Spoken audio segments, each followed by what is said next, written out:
Hi, welcome back to Game Geeks. I'm your host, Kurt Weigel. Today's episode, D20 Modern.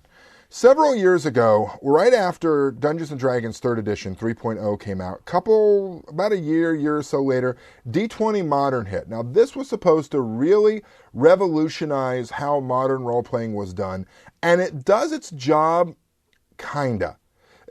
I won't lie, it's not a bad game. If you like D20, if you liked Dungeons & Dragons, this is not a bad game for you. And it really stripped away most of what made Dungeons & Dragons and retooled it. In my opinion, it was a good example of what you could do with the D20 rule set fairly easily.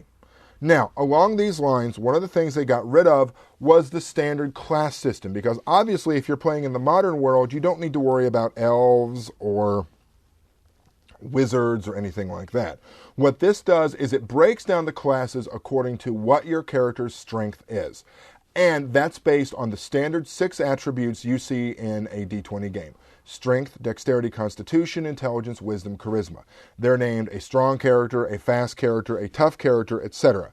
Each one of these classes brings with it the standard things you'd expect. A base attack bonus, your saving throw bonuses, etc. It also brings with it feats and talents, trees that you can choose from to really tune in your character. It also allows you to really customize your character through multi-classing all you want. So you could play a fast yet charming yet tough hero and gain little attributes from each one, or you could just play a tough hero all the way through and play a brute.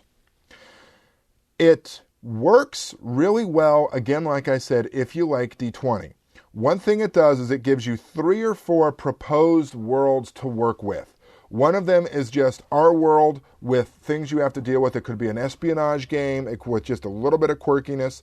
There's a Shadow Hunters or a Shadow Chasers world, which is essentially like a Buffy or a Witchcraft where magic is there and you have to deal with it, but it's not particularly friendly. There's Urban Arcana, which has its own supplements, I should point out.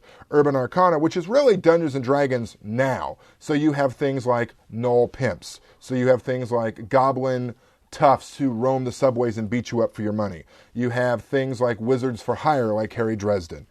Another world is bringing in the psychic powers. The bestiary at the back is good. Honestly, this is a pretty complete game in my opinion. You could buy some of the supplements for it, but in a lot of ways you don't need them. It gives you a good bestiary, it gives you some decent magic systems. You could really run a game for a very long time using just this product.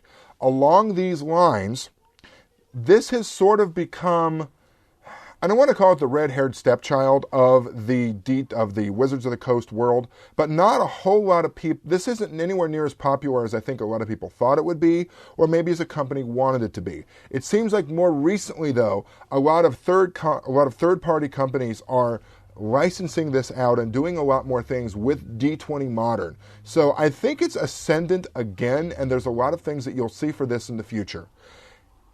In my opinion, it sort of pales in comparison to a lot of other modern D20 games like Spycraft that give you a lot more options, but at the same time, a lot more crunch. This is, in my opinion, a more streamlined game and probably a little easier to play than games like Spycraft. Now, if you have any questions or comments or games you'd like us to review, or if you write a game and you'd like us to review it, please feel free to contact us at knweigel@yahoo.com. For Game Geeks, I'm your host, Kurt Weigel. Good night and good gaming.